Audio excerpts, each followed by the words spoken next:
You're listening to Cornerstone West Los Angeles.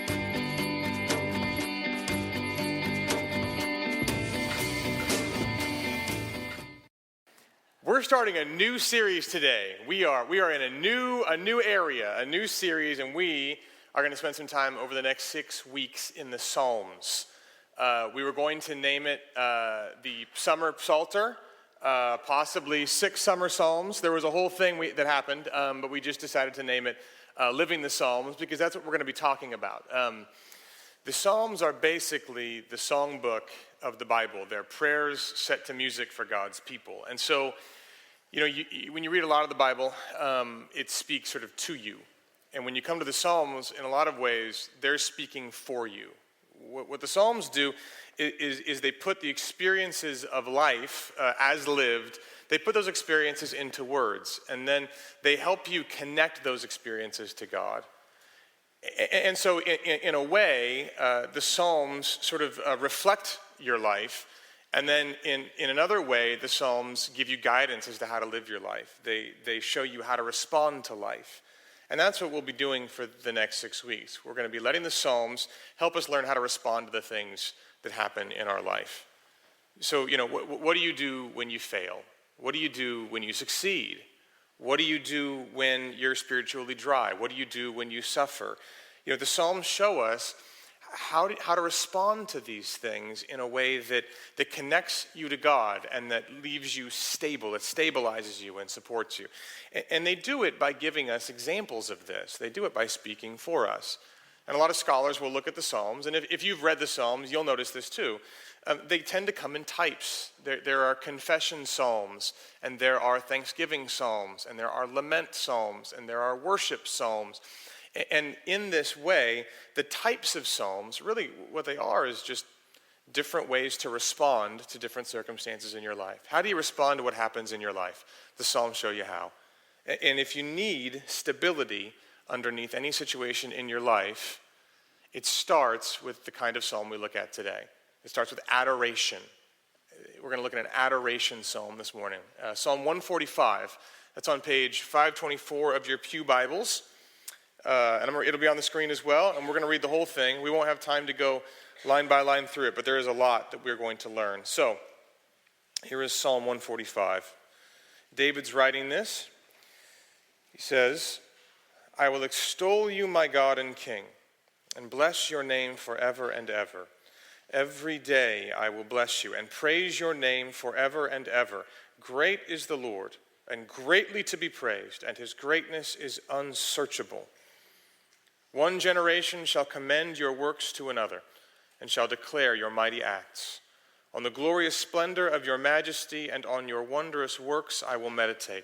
They shall speak of the might of your awesome deeds, and I will declare your greatness.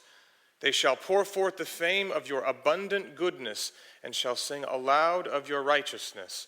The Lord is gracious and merciful, slow to anger, and abounding in steadfast love. The Lord is good to all, and his mercy is over all that he has made.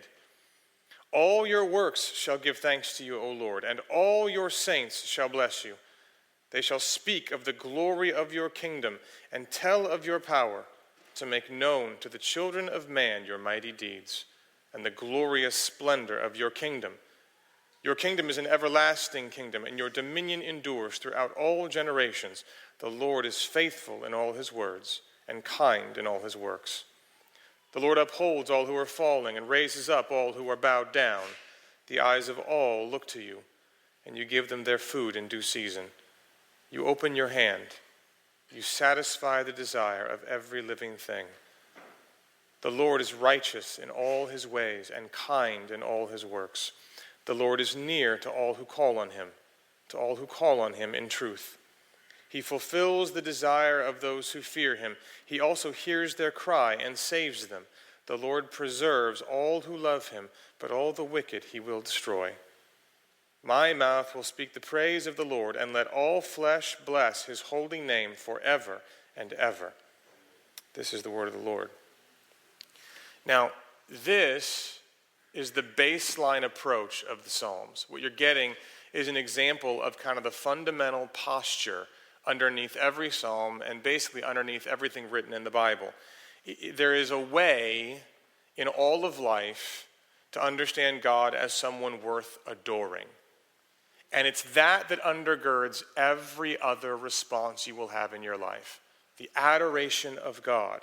And so that's what we're going to explore in this psalm. Now, new series, new structure. I have 4 things we're going to learn today. 4 things. The centrality of adoration, the process of adoration, the content of adoration, and the practice of adoration. CPCP. And I don't think this means a 33% longer sermon, just FYI. I mean, I don't know. I've never done this before, but we'll see. So that's what we're doing. The centrality, the process, the content, the practice of adoration. So first, this is the centrality of adoration.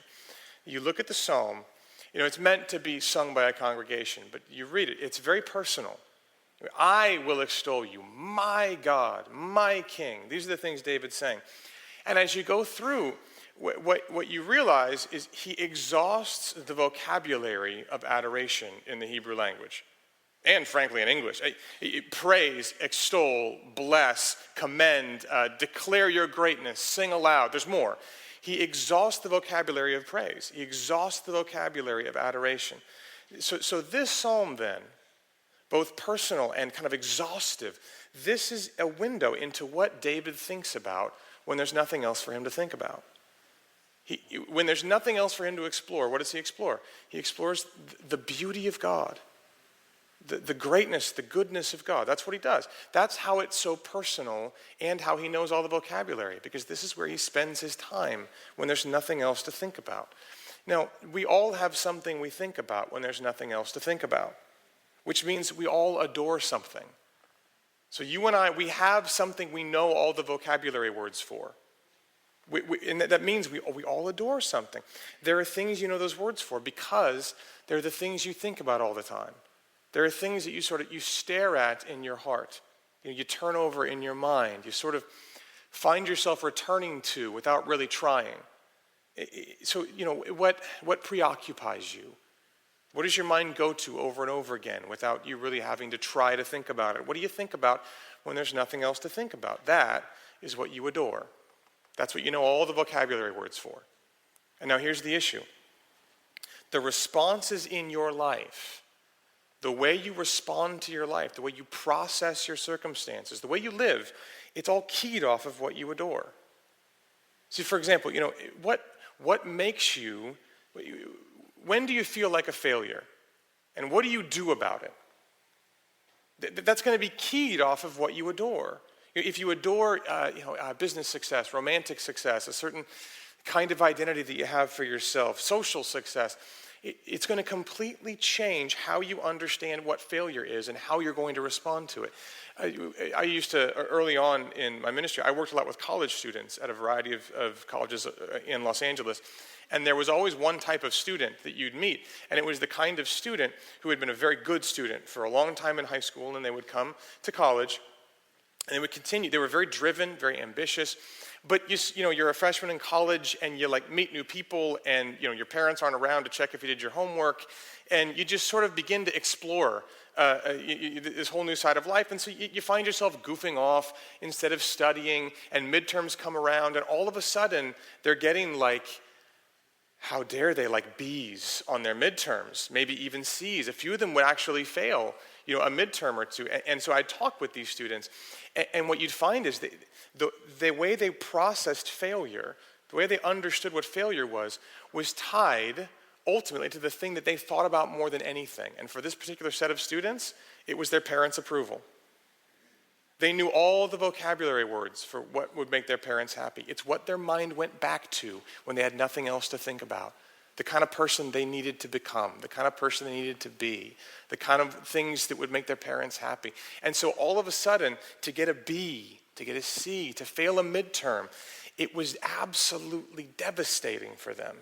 Because what your heart adores is what teaches you what failure is. And the way they would respond is this incredible new lockdown, stressed out, anxiety-ridden drive to get an A+++ on the final. How do you deal with failure? How do you respond to life? What your heart adores, everything's keyed off of what you adore. It teaches you what to do in any different point in your life. Now, David here, look, he says, every day I will praise you. That's verse 2. Every day. Whatever goes on in that day, whatever circumstances he finds himself in, whatever he walks through, his adoration of God is what stabilizes him. See, the only path to the kind of stability the Psalms have, the only path to being, a green olive tree in the house of God, to being a tree, with deep roots by a river that bears fruit in season and out of season. The only path to that is if you have this kind of adoration of God. It has to begin with adoration. It's that central. Everything else flows out of what you adore. But even more deeply, and this is sort of interesting and kind of troubling ground, but look, you can tell in many ways how authentic your own relationship with God is based on your adoration. There are people who come to church and identify as Christians, out of some need to feel important. There's a need to feel better than other people, and they have chosen, church and Christianity and morality as the way to do that. There are people who need, a new set of friends, better influences in their life, and so they choose church and Christianity as a way to do that. There are people who have all sorts of problems in their life. They have issues they're trying to deal with, and so they read their Bible and they pray and they come to church as a way to deal with those issues. And the way you know that's happening, the way you know that's going on is because that kind of person, the only time they really earnestly pray, the only time they really read their Bible, the only time they really try and live out the Christian faith is when that thing they adore is at risk. When the problems show up again, that's when they really pray and really read their Bible. When the friends don't show up the way they should, that's when they really pray. When they find themselves not being the moral person they thought they needed to be, that's when they're really going to pray and really going to show up to church and really going to engage the resources of the Christian faith. But do you see David here in Psalm 145? God is not a means to some other end for him. He's not adoring God so that God would provide him something. And there are other Psalms where David thanks God for all the saving work in his life, but even that isn't here. Apart from all of that, apart from David's circumstances entirely, the center of his adoration is God for himself. God is not a means to an end. God is the end. See, how much of your Christianity is external? How much do you pray because of God and not because of something else?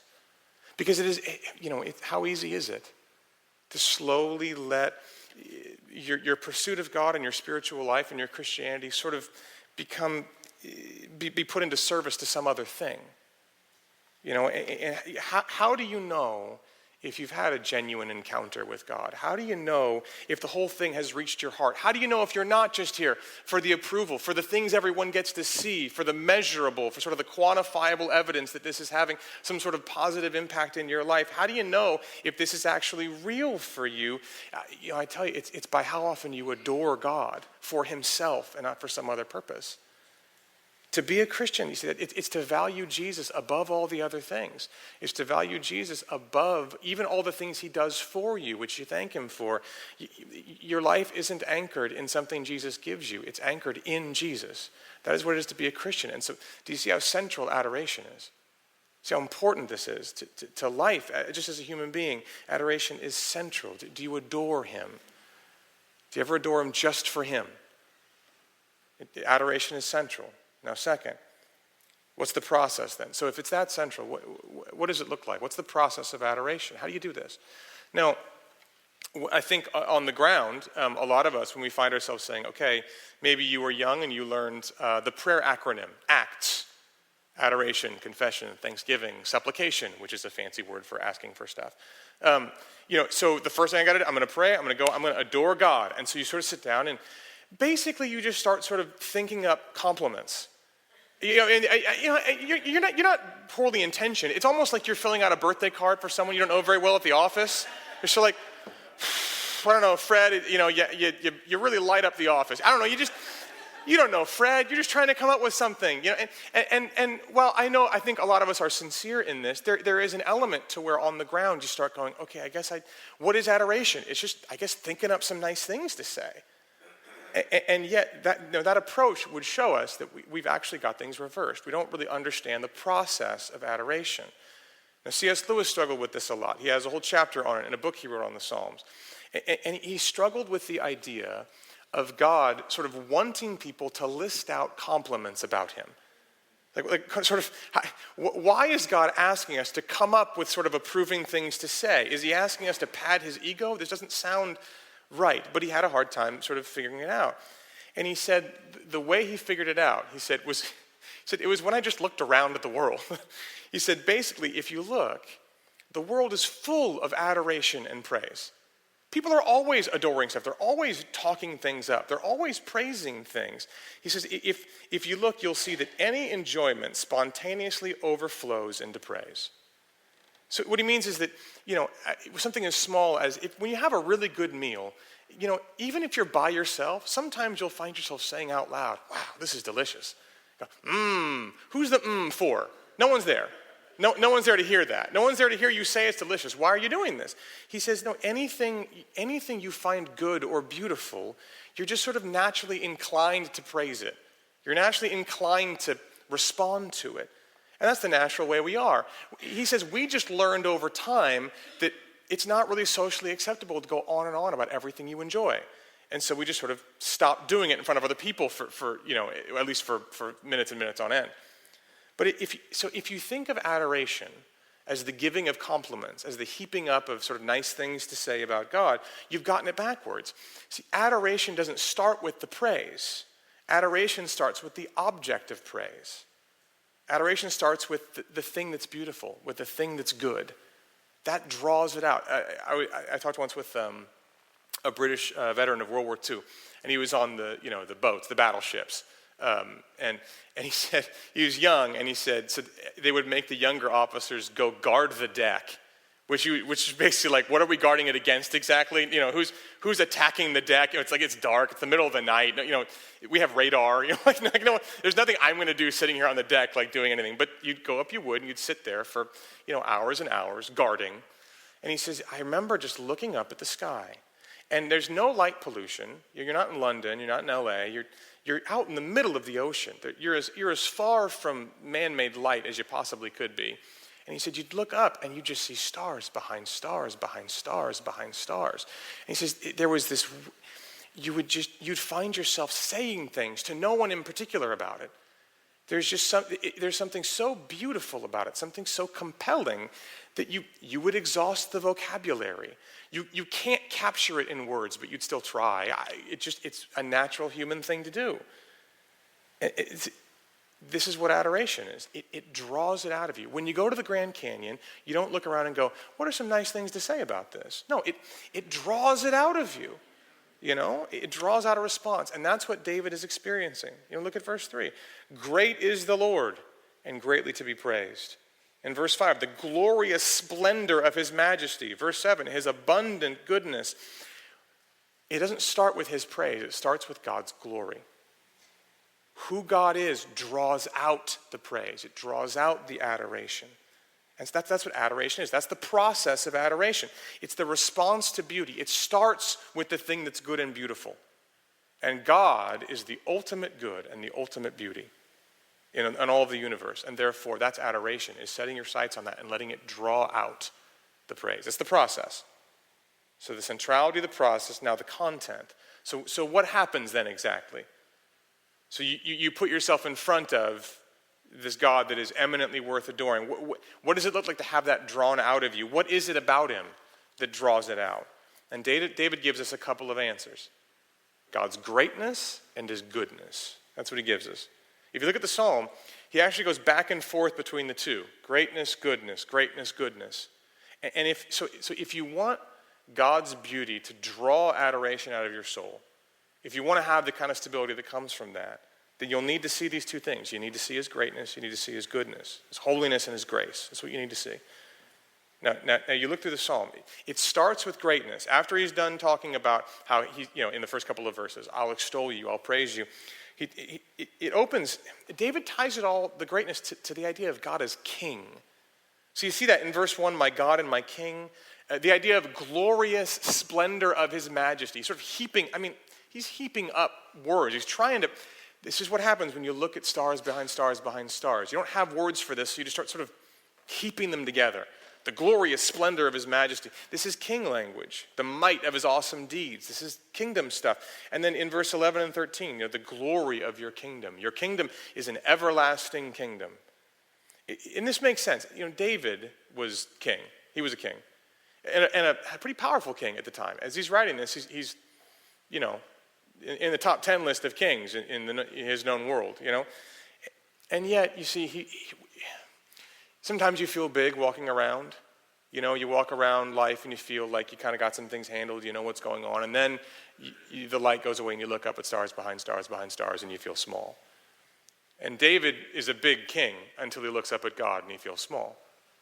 Because David has like some nice clothes. He's got some robes. God clothes himself in solar systems, the Bible says. David has a throne. Well, God's throne is in the heavens. David's throne probably has a little footstool, a little ottoman. God says the earth is his footstool. David's got, he made some roads, and he built a palace. He did some mighty deeds. God, made mountains and oceans and solar systems. David has a kingdom and power and money. But at some point, the clock ticks. And God's kingdom is an everlasting kingdom. There's a sense in which you begin to feel small. But there's more. See, we tend to think of God, and we don't always mean to do this, but we tend to think of God as sort of a dressed up version of ourselves. He's a person, just like bigger and stronger, and like you can't see him. He's just really big. And David, in verse 3, he says something that's important and kind of staggering. He says, his greatness is unsearchable. What he's saying is that the size of God, the scope of God, the King of Kings, is so large that you can't get your mind around it, that it's infinite and you're finite. They've done these, people have been trying to measure the universe for a long time now. Apparently it's hard. It's like not an easy thing. I think they've landed recently. I got to ask Ryan Sanders, but they've landed recently on we're like 46 billion light years, like tens of billions of light years in width. But they're not sure if it just keeps on going. This is sort of, with the data we have. But if you think about just the scope, 46 billion light years, think of the scope of that. And you have God omnipresent throughout, larger than, upholding all of it with the thoughts, the words of his power. The kind of king he is it's unsearchable. See, if you think or function as though you kind of have searched out what God's about, and you kind of got that nailed down, and you kind of go about your day because, you understand, God, it's big, great, good, If that's how you function, then I think David would say you're not adoring right. You don't understand the size, the greatness of God. That's what he said. It's an unsearchable thing. He says when you see that, it's stars behind stars behind stars. There's a response in your soul. But then he also talks about the goodness of God. And you notice he goes greatness to goodness, then greatness to goodness. And to David, that's sort of a learning experience. God's greatness leads David to immediately think about his goodness. So, in verse 7, the works of God shall pour forth the fame of your abundant goodness. He uses his majesty in verse 14 to uphold all who are falling and raise up all who are bowed down. And in the next few verses, he gives food to all in due season. He's near to all who call on him in truth. He hears the cry of those who fear him and saves them. And I think one of the reasons David gets to this place, and we would get to this place too, is because kings, when you think of the scope and the size of God as your brain sort of breaks because it's unsearchable, you realize that people with power typically use that power to leverage it for themselves. That's almost always the way power tends to go. You use it for yourself, or you use it to leverage others to get them to do what you want. And yet David looks at God, David who would have some experience in this area of leveraging his power to get what he wants from someone else, and sees how different God is, how God's power shows up in his goodness, not in leverage. And the very center of it is verses 8 through 9, which we'll see in a moment was an echo of the book of Exodus. In verses 8 through 9, the Lord is gracious and merciful, slow to anger and abounding in steadfast love. The Lord is good to all, and his mercy is over all that he has made. This is what God said about himself in the book of Exodus to Moses. This is God's, self-description, his biography. And there are people, when we walk around the earth and we live on the earth, there are people who look good, and yet, they try and look good, but it's a show. Underneath it all, it's for leverage, it's for some other reason. There are people who, like probably many of us, who try and be good. We try and really be good people. And yet the selfishness in us can be too hard to contain sometimes. It comes out. Scott uses the image of a water bottle a lot, like a water bottle, with water in it, not an empty one. And he says, if you take a water bottle and you tip it over and the cap's off, water comes out. And you ask, okay, so why did water come out? You say, well, because you tipped it over. Somebody knocked it over. That's why the water came out. And Scott says, well, there's a deeper reason. The deeper reason is that there was water in it. That's why the water came out. And that's our experience, is we sort of walk, you try and be good, but if you ever get tipped over or jostled even slightly, what comes out of you, the selfishness that comes out of you, the unrighteous anger, the condescension and pride sometimes, the way that you look at the world is kind of orbiting around you, that's what was in you the whole time. The deeper reason isn't because you got jostled, it's because you had water in you. It's because it was in you the whole time. And what David's saying here is, God is not like that. Everyone else you've met is like that. God is not like that. God's goodness is at the core of him. The Lord is gracious and merciful, slow to anger. He's good to all. This is what's inside the water bottle of God. All the way down is goodness. All the way down is graciousness. All the way down is mercy. Everything God does, the only thing you will ever find coming out of him is goodness and mercy, righteousness, justice, because that's who he is all the way through. There's an integrity to God that says that his power leads to his goodness, because that's who he is. And that's what David finds so beautiful, that he adores about God, and that's what draws it out of us too. There's an old, Andrew Peterson is a songwriter, a Christian guy, and he wrote an old song, Just As I Am, and he talks about, he says there's a fear in him. There's a fear that I'll fall one too many times. It's the fear that your love is no better than mine. We find ourselves adoring certain people on earth because they happen to be half decent at hiding their selfishness. He says, and we fear that when we come to God, you found someone who's just very, very good at hiding it. It's a fear that his love is no better than mine.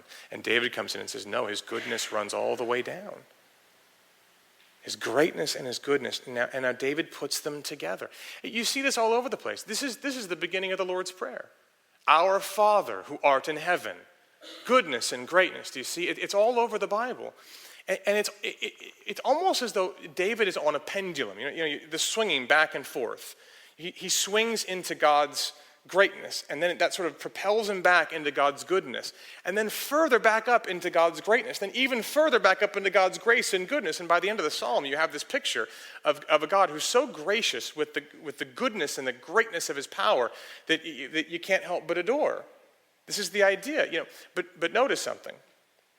Now I mentioned David is quoting Exodus 34, and if you go to Exodus 34, what you find is David's only quoting one part of it. And when I get there, I'll tell you the page number. It's on the screen. In Exodus 34, it's on page 74 if you want to look it up. In verse 6, the Lord passes before Moses and he proclaims this.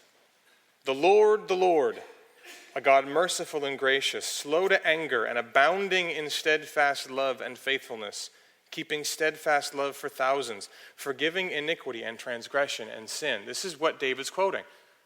Gracious and merciful. But God goes on. But who will by no means clear the guilty, visiting the iniquity of the fathers on the children and the children's children to the third and the fourth generation.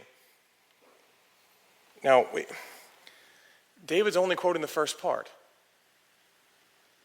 And in the psalm itself, you see some of the same thing. You look back down at verse 20. The Lord preserves all who love him, but all the wicked he will destroy. A little bit further up, he's near to all who call on him in truth.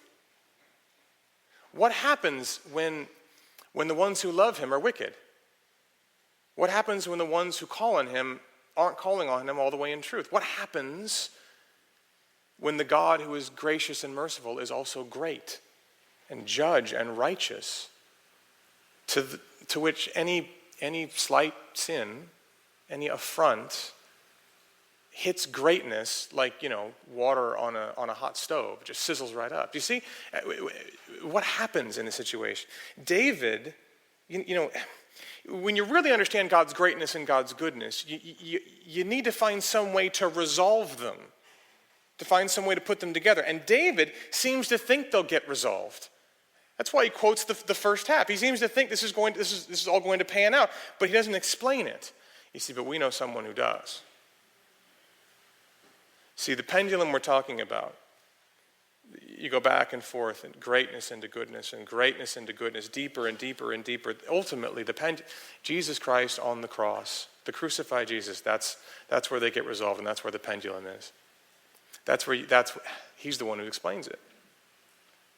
Because on the cross, you look at the cross, you find yourself on the pendulum, because God's greatness, you see God's greatness is so big that it demands the ultimate sacrifice for sin, the by quality precious blood of Jesus. Nothing else will do. His greatness is so unsearchable, it's so large, himself and his person so just, so righteous, that any affront demands an ultimate sacrifice. It swings you all the way into the greatness of God, but then it swings you all the way back over into his goodness, because his goodness is so big that he would make that sacrifice for you.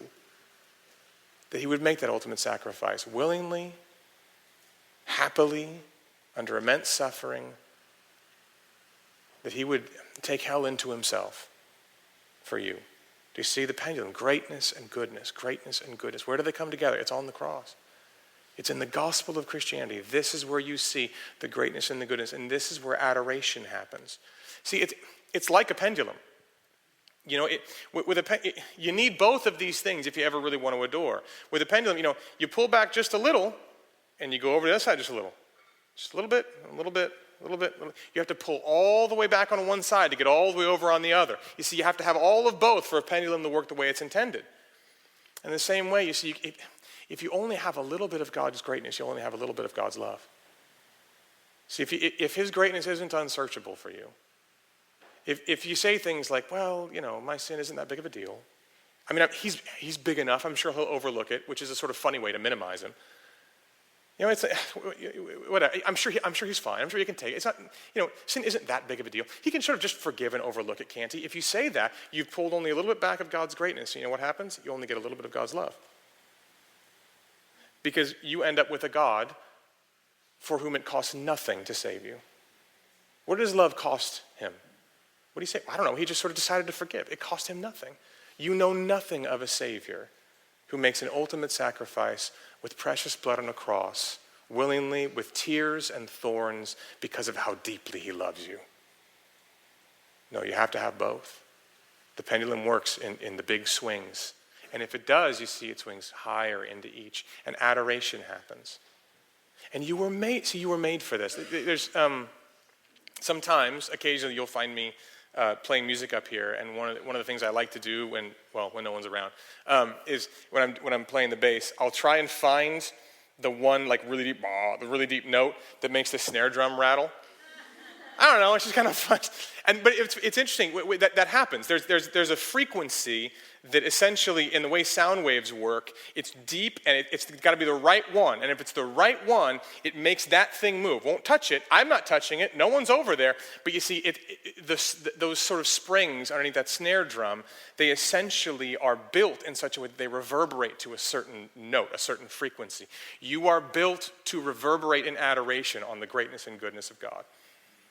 And when you look at the cross and the pendulum swings, not a little but a lot, you reverberate. Stars behind stars behind stars. You learn the vocabulary. You exhaust it like David did. The content of adoration, the greatness and the goodness of God, unsearchable. Now, finally, the practice of adoration. So how does this become a lifestyle for you? In other words, you have to do something. So what is it you have to do? I took an art history class in college for 2 weeks. Because, I dropped a lot of classes in college after 2 weeks. So I went and they would put, I just didn't get it. If you're an art history person, I'm sorry. I just didn't get it at all. Because I remember that we'd be in this sort of small room and they'd put up a slide of some, painting. And I just kind of look at it and just kind of go, I don't like it. I don't know. It just didn't do anything for me. I did not like it. I just didn't care. I was like, And I just start doodling or something. We didn't have laptops back then, so I couldn't go play solitaire. But I just stopped paying attention. I started doing something else. And then the next one would go up and go, and I'd start doing something else. And over again, I look back on it now, realizing that art is like a snapshot of the human experience at different times and different cultures, and it's really amazing. I look back on it now, I didn't get it because I would look at the paintings for 2 seconds and then stop looking. If it didn't hit me immediately, I just move on. I didn't take any time, in other words, to look for the beauty in them. I just let it pass in front of my eyes and moved on. Now, it's a pretty simple lesson. You can't be moved by the beauty of something you don't look at. And so you don't adore what you don't see. And so if you want to adore something, you have to really look at it. And that's how everything remember C.S. Lewis said, adoration is basically any enjoyment anyone has sort of spontaneously bursts forth into praise, into adoration. Anything you've said good things about, anything you've adored or praised, small things, that you've liked and enjoyed, you've typically spent more than a couple of seconds with them. You've typically spent time savoring, drawing out the sweetness in them. And if you want to adore something, you have to really look at it. That's how you draw out the sweetness. You have to look for the beauty and enjoy the beauty. You have to spend time. And in verse 5, David says, on the glorious splendor of your majesty, which is a set of just crazy words all heaped together. And on your wondrous works, on these things I will meditate. That's what he's saying. He's saying, I'm going to draw out the sweetness. There's an unsearchability to you. And I'm going to draw all of it out as much as I can. And there will always be more. I'm just going to keep drawing out the beauty and the sweetness in all these things that you are, in your greatness and your goodness. And in a sense, the whole psalm is that. The whole psalm is him meditating on the greatness and the goodness of God. That's how David got here sincerely. Sometimes you look at the Psalms and you go, wow, that's really nice for him. It just doesn't sound realistic. How can you be sincere and say such just ridiculously emotive things all the time? This is how David got here in a place of sincerity. He spent time looking. He didn't drop the class after 2 weeks. He kept looking. And that means, this has big implications. If you just run your eyes over your Bible from time to time, if you pray every once in a while for a few minutes, if you think about God for a couple of moments every other day, then you will never really adore him. You won't have this. You won't have the stability. You won't have the centering. You won't have the reverberation of the soul. You won't have that. Because you have to behold the beauty of God. You have to meditate on his majesty and his works. You have to meditate on his greatness and his goodness if you want to have that reverberation of the soul. If you want to look at him and see stars behind stars behind stars. And so the crucified and risen Jesus needs to be in your gaze every day if you want to have this kind of adoration. And David says, meditate on his wondrous works. His wondrous works, it's on him, but it's also on who he is as demonstrated by what he's done. Where is he at work in your life? What is he doing with you? Where does his greatness loom over the different parts of your day? There are ways, another C.S. Lewis quote, where he talked about chasing the sunbeam back up to the sun. Where are the sunbeams in your life that are there to be chased back up to the greatness and goodness of God? Are these things that you meditate on? Do you find yourself being drawn up in your gaze to him and then taken deeper in and reminded of the greatness and goodness of Jesus, the crucified and risen Lord? That's what it means to practice adoration. It's to put these things in front of your eyes. And that's why this is interesting. This is why many of you have had the interesting experience, once in a while, where you started out just listing compliments about God in prayer because, Acts, and you were doing it totally out of duty, and then a few minutes in, you found yourself actually adoring him. Because sometimes just listing things about him put him in front of your eyes enough for you to begin to draw out some sweetness and find yourself actually responding to the beauty that's there. You see, sometimes just thinking about what there is to adore about God actually gets you to adoration.